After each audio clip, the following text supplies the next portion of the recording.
It can be hard at times because there is a certain amount of bullying goes on because they push you.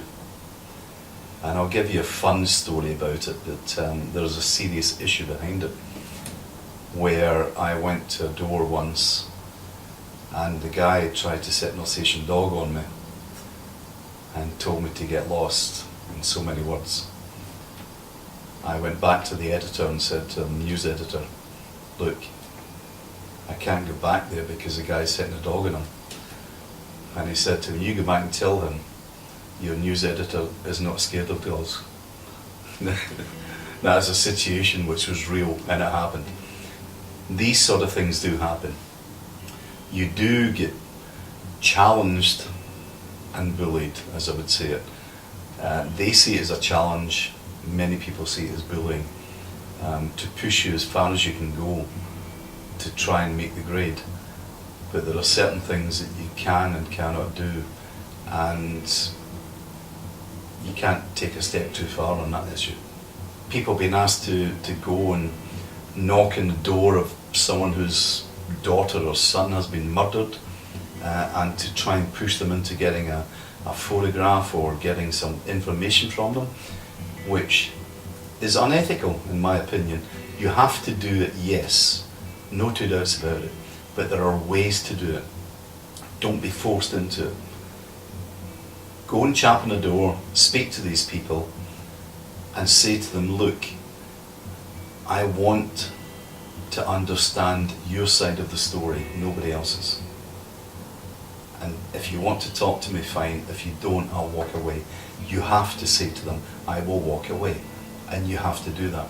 Because at the end of the day, these are people dealing with death, dealing with feelings, and you're basically standing in their doorstep and saying to them, talk to me. If they don't want to talk, walk away. You'll have another go at it another time, and it always will happen.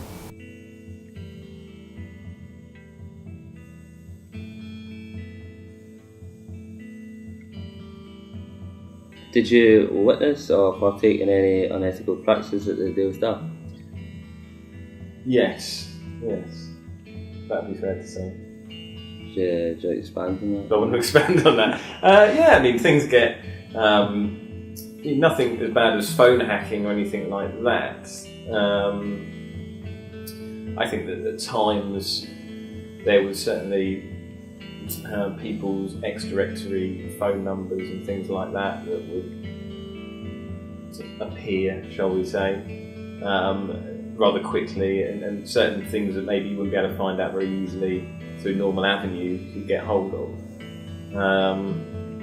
I don't know how a lot of these things have gone because I had to shoot it up the chain and wait for it to come back again. But I think really for me the reason that I left and the reason was the sort of casual distortion of fact. In what way were journalists like yourself pressured into doing things that you maybe didn't agree with or didn't really want to do? Well, I think most journalists at the Daily Star, and I think in the industry really, are on quite short-term contracts, rolling. But the Daily Star, a lot of the reporters, including myself, are on rolling week-by-week contracts. I mean, you knew that you were going to come back in the next week. That wasn't really an issue. But it certainly put you in a vulnerable position that they could get rid of you whenever they wanted to. It wouldn't be hard for them to say, don't come in. And so that in itself does make you keep your head down and do what you're told.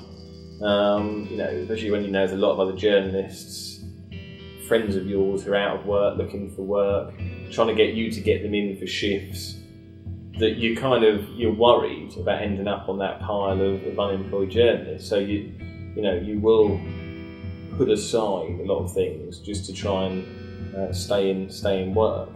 But on top of that, I mean, it's your general bullying handbook of being shouted at and divide and conquer and that sort of thing, to make you, or if you do something that they don't like, maybe they go and make you. So I remember instances where if you didn't do a story the way they wanted you to, maybe the next morning you're sent at 4 a.m. to go sit outside someone's house for spurious reasons, and that's a punishment, you know. And then when you've done that, come straight into the office, and so you'll be given these sort of really pointless jobs all around the country to try and punish you for whatever, you know, they believe you've done to go against their desires. Young journalists I've exploited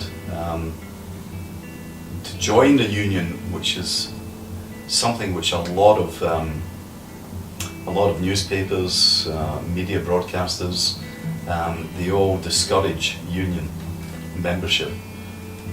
But to have that behind you is quite important, and you really should, as a young journalist, join a union. The National Union of Journalists is very good, it's very strong. It's lost a lot of members over the years simply because people are frightened to get involved in the union. But you should, because you need that backup.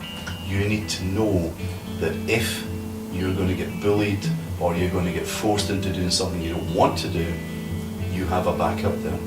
But you need that backup, because when you start out young as a journalist, believe me, it is very, very difficult not to do what you're told to do.